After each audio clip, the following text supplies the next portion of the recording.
Olá! Quem trabalha com licitações e contratos públicos, principalmente num hospital universitário como o HUPA, sabe bem como é o dia a dia, né? É uma pressão constante para garantir que tudo saia certinho, eficiente e, claro, dentro da lei. Com certeza. E com a nova lei de licitações, a 14.133, a gente ainda está naquele processo de aprendizado, de adaptação constante. Exato. E aí, decisões de órgãos como o TCU, o Tribunal de Contas da União, são super importantes. Elas ajudam a clarear as coisas, a entender como aplicar a lei na prática mesmo. Funcionam como um guia, né? Para a gente não ficar só na teoria. Isso. E é justamente sobre uma dessas decisões-chave que a gente vai conversar hoje. Vamos fazer uma análise mais a fundo do Acórdão 1979/2025 do plenário do TCU. É bem recente, viu? E trata de um pregão que já seguiu as regras da nova lei. Interessante. Um caso concreto sobre a 14.133. Pois é, e a nossa conversa aqui vai se basear no acórdão em si, claro, mas a gente vai tentar conectar tudo com as normas que o pessoal aí do UPA usa todo dia. O Regulamento de Compras e Contratos da EBSER, o RCC, e a Política de Conformidade e Riscos, imagino. Exatamente. O objetivo é bem direto.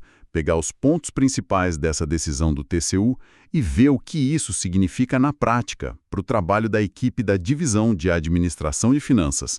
Então, bora lá mergulhar nesses documentos. Vamos sim. Entender o caso, os argumentos. E o porquê da decisão do TCU, né? O racional por trás é que ajuda a gente a aplicar o aprendizado depois. Sem dúvida. Bom, para começar, vamos situar o caso desse Acórdão 1979/2025. Ele surgiu de uma representação, uma reclamação, de uma empresa de tecnologia. Contra um pregão da ANA, a Agência Nacional de Águas, certo? Isso mesmo. O objeto era um contrato de serviços de TI. Coisa grande, viu? Na casa dos 10 milhões de reais. Era para operação de infraestrutura de TI e atendimento aos usuários lá da ANA. E o detalhe importante, já era sobre a Lei 14.133. Exato. E outro detalhe. Quando o TCU foi analisar a reclamação, o contrato já estava assinado com a empresa que tinha ganhado a licitação. Isso sempre complica um pouco as coisas, né? Contrato assinado. Pois é, adiciona uma camada extra de complexidade. Bom, a empresa que perdeu e fez a representação apontou várias supostas irregularidades. Vamos focar nas três principais, que foram as que o TCU analisou mais a fundo. Certo. Quais foram? A primeira era sobre a análise de execuibilidade da proposta vencedora. A empresa reclamante disse que a ANA, inventou um critério novo na hora H que não estava no edital. Como assim um critério novo? Eles falaram que a ANA usou uma regra de que se a soma das variações negativas em certos custos passasse de 30%, isso seria um problema. A acusação era, olha, isso não estava no edital, feriu a isonomia, tiraram da cartola no meio do jogo. Entendi. Uma acusação de mudança de regra. E a segunda? A segunda bronca era sobre custos. Alegaram que a empresa vencedora esqueceu de colocar o custo da assistência médica na planilha e que isso feriria a convenção coletiva de trabalho e também o edital. Omissão de custo obrigatório. Típico ponto de disputa. Exato. E a terceira queixa principal foi sobre os perfis técnicos dos profissionais. A reclamação dizia que os especialistas indicados pela vencedora para uma função-chave lá, de especialista em nuvem, não tinham a qualificação ou a experiência que o edital pedia. Olhando para o CBO, o Código Brasileiro de Ocupações. Ok, então, critério de execuibilidade supostamente inventado, omissão de custo de assistência médica e qualificação técnica inadequada. Vamos analisar como o TCU viu cada um desses pontos. Vamos lá. Começando pela execuibilidade. Certo. Nesse ponto do critério de execuibilidade, a defesa da ANA foi bem interessante. Eles não negaram que usaram esse parâmetro dos 30%, mas disseram: olha, isso não foi um critério de julgamento para desclassificar direito. Ah, não? E o que era, então? Eles argumentaram que foi um filtro técnico interno, uma espécie de gatilho, sabe? Para dizer, opa, essa proposta aqui, com um desconto tão expressivo em itens sensíveis, merece uma análise mais detalhada, uma diligência bem aprofundada. Entendi. Um sinal de alerta interno. Exatamente. A Ana disse que fazer essa diligência é um dever da administração, que está lá na Lei 14.133, e que usar um parâmetro técnico auxiliar para direcionar essa investigação, desde que aplicado igualmente a todos, seria legítimo. Citaram até outros acórdãos do próprio TCU que iam nessa linha. Mas espera aí, isso não parece um pouco arriscado? Usar um parâmetro que não está explicitamente no edital? Como a gente pode fazer isso sem correr o risco de ter a licitação anulada depois? Ótima pergunta. É aí que está talvez o pulo do gato da decisão do TCU. O tribunal concordou com a Ana, mas deixou bem claro qual é a condição. Esse filtro interno, esse gatilho, só pode servir para acionar ou intensificar a diligência. Ele não pode de jeito nenhum virar uma nova regra para desclassificar a proposta automaticamente. Ah, entendi a diferença. É uma ferramenta de análise interna, não uma regra de julgamento nova. Perfeito. A administração pode sim usar suas ferramentas, seus parâmetros técnicos internos, para identificar propostas que precisam de um olhar mais crítico, um verdadeiro pente fino. Mas a decisão final, se a proposta é exequível ou não, tem que ser baseada nos critérios gerais da lei e do edital, e só depois dessa análise detalhada. O TCU até mencionou o princípio do formalismo moderado. Formalismo moderado, quer dizer, as regras são importantes, mas não podem engessar a ponto de impedir uma análise que garanta que o contrato vai ser cumprido. É isso? Exatamente isso. As regras formais não podem ser um fim em si mesmas, a ponto de impedir a administração de fazer uma análise crítica para proteger o interesse público. Faz sentido. Então, a lição prática aqui para a gente no UPA é: podemos sim ter mecanismos internos de alerta para propostas com preços muito baixos ou com distorções aparentes. Mas esses mecanismos servem para quê? Para disparar uma investigação, uma diligência reforçada. Isso, e não para eliminar a proposta de cara. E claro, um ponto crucial, essa diligência toda tem que ser muito bem documentada no processo. Tem que ficar claro que a análise foi objetiva, baseada em fatos, e não uma decisão arbitrária. Documentação é chave, sempre. Sempre. E no final, o TCU concluiu que a Ana agiu corretamente nesse ponto. A atuação foi considerada diligente, proporcional, sem ferir a lei ou o edital. Então, a alegação de que criaram uma regra nova foi considerada improcedente. Ok. Ponto 1 esclarecido. Vamos para o segundo. A suposta omissão do custo de assistência médica na planilha da empresa vencedora.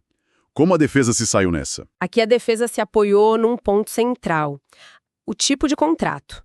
A Ana e a empresa vencedora argumentaram que aquele contrato não era de dedicação exclusiva de mão de obra. Ah, essa distinção é fundamental. Totalmente. E aí eles trouxeram à tona a Instrução Normativa 5 de 2017, que a gente conhece bem. Essa IN faz uma diferença muito clara, né?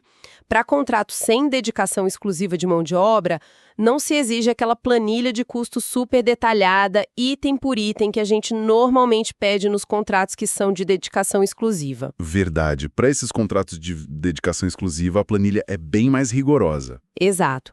Então, o argumento foi: claro que a empresa tem que cumprir a convenção coletiva, tem que pagar assistência médica durante a execução do contrato. A fiscalização está aí para isso, aliás, a nova lei reforça muito o papel da fiscalização. Sim, os artigos 115 e 121 falam disso. Isso.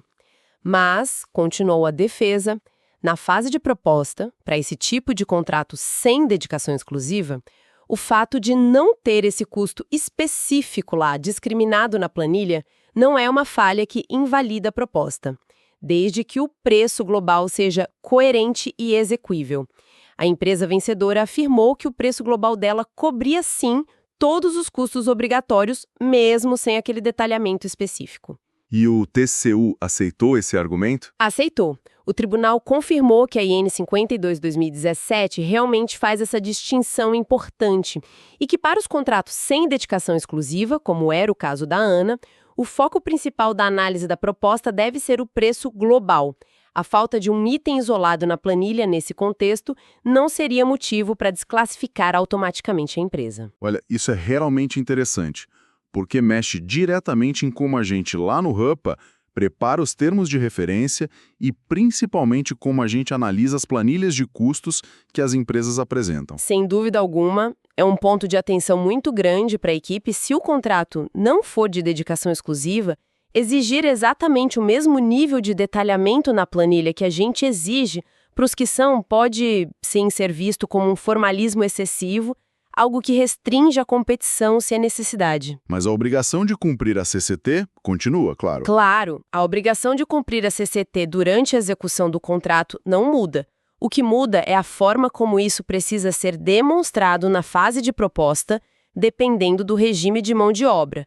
Isso conversa diretamente com o nosso regulamento de compras da EBSERE, o RCC.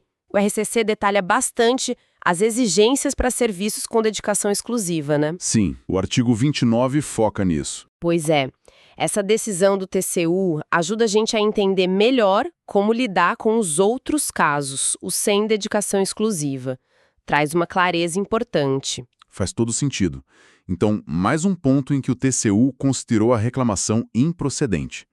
A análise da ANA foi vista como tecnicamente justificada e amparada nas normas. Exatamente. Agora vamos para o terceiro ponto principal da reclamação, a questão dos perfis técnicos dos profissionais. A alegação era que eles não batiam com o CBO e com as exigências de experiência do edital. Certo. E a defesa? A defesa da ANA e da empresa foi na linha do que a gente pode chamar de compatibilidade substancial. Eles disseram basicamente, olha, o nome do cargo que está no currículo do profissional pode ser um pouquinho diferente do que está no edital. A forma como a experiência está descrita pode não usar as mesmas palavras, mas se a gente analisar o que o profissional realmente sabe fazer, as competências dele, as atribuições que ele já exerceu, tudo isso é totalmente compatível com o que a gente precisa para essa função de especialista em nuvem. Eles focaram na essência da qualificação, não só na forma. Exato. Argumentaram que exigir uma correspondência literal, palavra por palavra, seria um formalismo exagerado e que isso acabaria restringindo a competição desnecessariamente. Citaram até uma portaria do governo federal, a SGDMGI 107/2023, que trata de contratações de TI e orienta justamente essa flexibilidade na análise de compatibilidade. Ah, essa portaria é relevante mesmo para a área de TI. Muito. E teve um argumento que eu achei forte. Eles mencionaram que esses mesmos profissionais já estavam atuando lá na ANA, num contrato anterior, e que o desempenho deles era considerado bom. Ou seja, na prática, eles já tinham demonstrado capacidade. Essa questão da qualificação técnica é sempre um fio da navalha, né? Por um lado, a gente precisa ter certeza que a empresa contratada vai ter gente capacitada para fazer o serviço. Por outro, se a gente for rígido demais nos requisitos, corre o risco de ninguém conseguir atender ou de direcionar a licitação para uma única empresa. É o equilíbrio difícil que a gente busca todo dia. E o TCU, nesse caso, mais uma vez, foi pela linha do formalismo moderado e da análise substancial, focada no conteúdo. O tribunal disse que a habilitação técnica precisa ser objetiva, sim, está lá no artigo 67 da Lei 14.133, mas não pode ter exageros que restringam a competição sem um bom motivo. Ou seja, a análise da ANA foi considerada correta. Sim, o TCU entendeu que a avaliação que a ANA fez, focando na capacidade real de execução dos profissionais, estava correta. Permitir alguma flexibilidade na nomenclatura do cargo ou na forma de comprovar a experiência, principalmente em áreas que mudam muito rápido, como TI, é válido, desde que fique demonstrado que as competências essenciais para o serviço estão lá. E a fiscalização depois garante que eles continuem adequados, certo? Exatamente, o TCU lembrou de novo. A responsabilidade da administração não acaba na assinatura do contrato. A fiscalização tem que continuar firme durante toda a execução, verificando se os profissionais alocados realmente atendem ao que foi contratado. É uma responsabilidade contínua. Isso levanta uma questão importante para nós lá no RUPA, não acha? Pensando no nosso RCC, da EBSERE e na política de riscos. O RCC fala muito em buscar eficiência, em evitar formalidades excessivas, Sim, o artigo 2º sobre princípios e o artigo 6º sobre vedações. E a política de riscos fala o tempo todo em avaliar os riscos, implementar controles, analisar a qualificação técnica dessa forma mais substancial, mas sem perder a objetividade, parece que casa bem com tudo isso, né? Casa perfeitamente. É exatamente isso, é fazer uma gestão de risco inteligente. Você avalia o risco de contratar uma empresa sem gente capacitada, mas também avalia o risco de restringir demais a competição por causa de detalhes formais que talvez não sejam essenciais para o resultado. É encontrar o ponto ótimo. Exato. E a decisão do TCU aqui reforça que a análise deve ser focada no que realmente importa para o sucesso do contrato, a capacidade de entregar o serviço. E claro, de novo, tudo muito bem justificado e documentado no processo.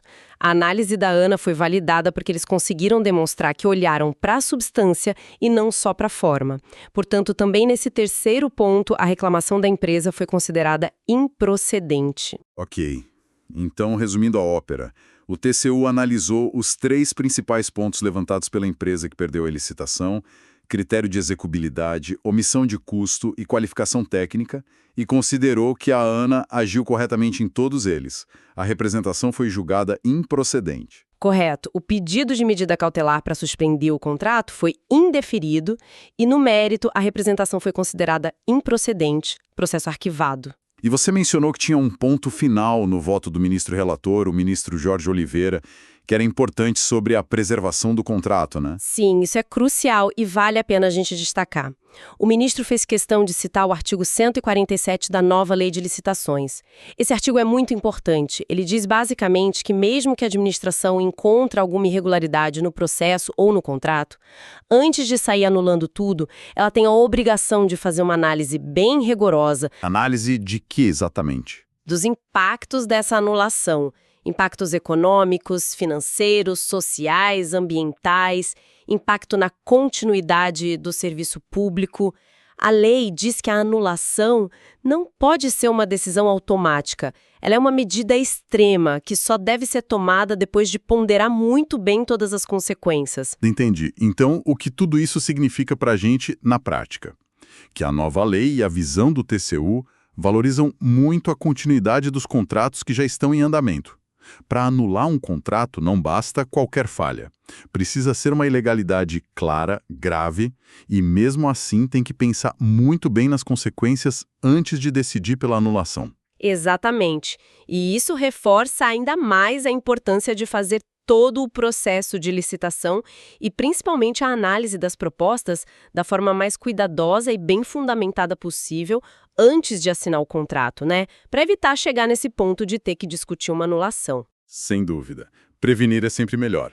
E aí a gente consegue conectar tudo isso que o acórdão trouxe com o nosso contexto específico lá na EBCR e no HUPA. Com certeza, esse acórdão funciona como um excelente estudo de caso sobre a aplicação da Lei 14.133. E essa lei é a nossa lei também, né?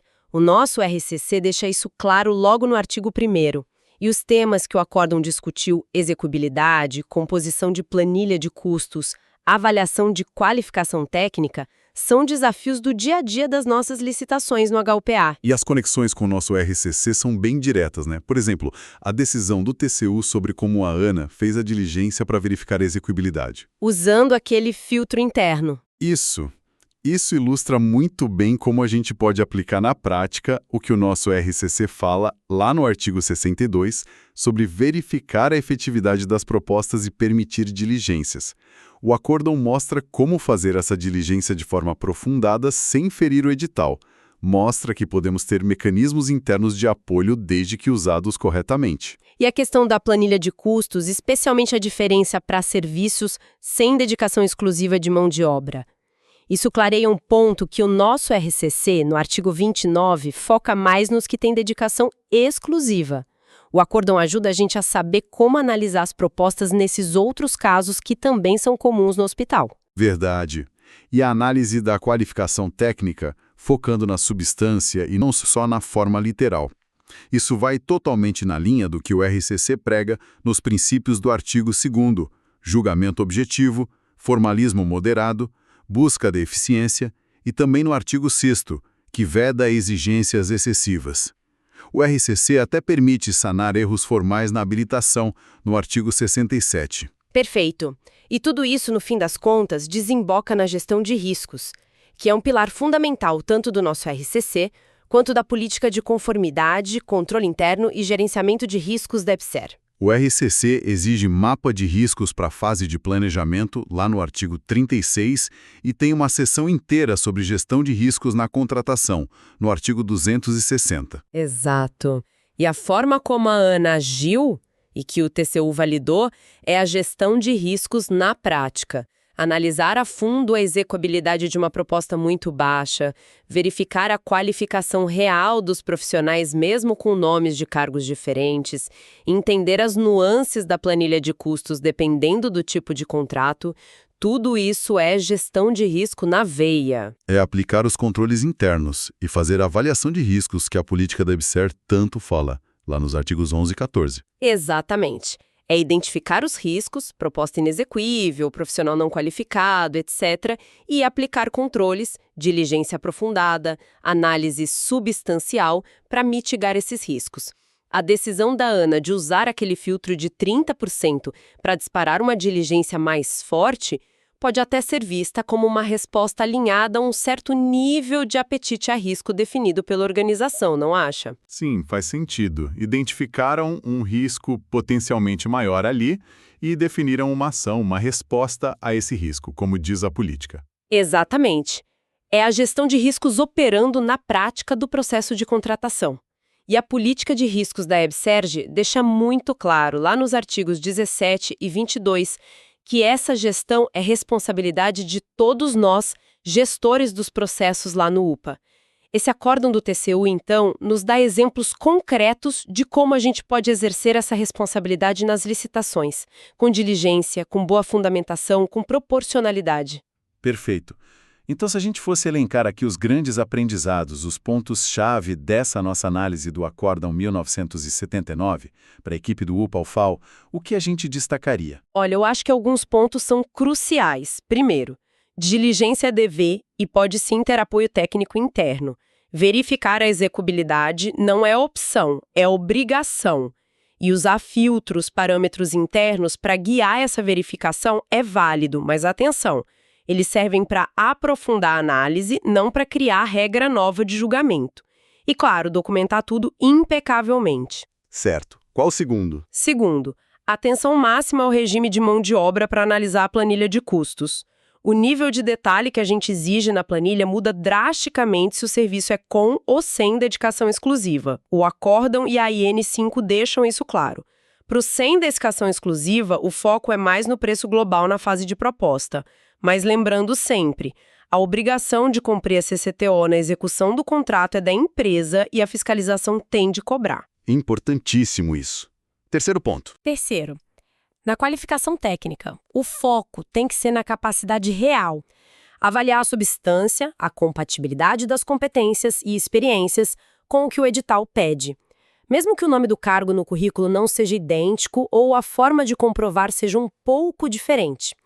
É aplicar o formalismo moderado, evitar rigidez excessiva que só atrapalha a competição e buscar eficiência. Boa. E o quarto? Quarto, análise de risco não é só um documento bonito, é prática diária. Tem que integrar a avaliação de riscos em todas as fases da contratação, como manda o RCC e a política. A verificação detalhada da proposta, por exemplo, é uma ferramenta poderosa de mitigação de riscos futuros na execução. Excelentes pontos. Eu concordo totalmente e talvez acrescentaria mais 2, pensando na defesa da Ana, que foi bem sucedida. Quais seriam? Quinto, fundamentação robusta é a chave da defesa. Justificar cada passo, cada decisão na análise da proposta. Por que aceitou essa planilha? Por que considerou esse profissional qualificado? Por que fez essa diligência? Tudo tem que estar muito bem explicado no processo, com base na lei, na jurisprudência como este acórdão que a gente discutiu e nas nossas normas internas da EBSER, RCC políticas. A defesa da Ana foi forte porque eles tinham essa fundamentação. Essencial.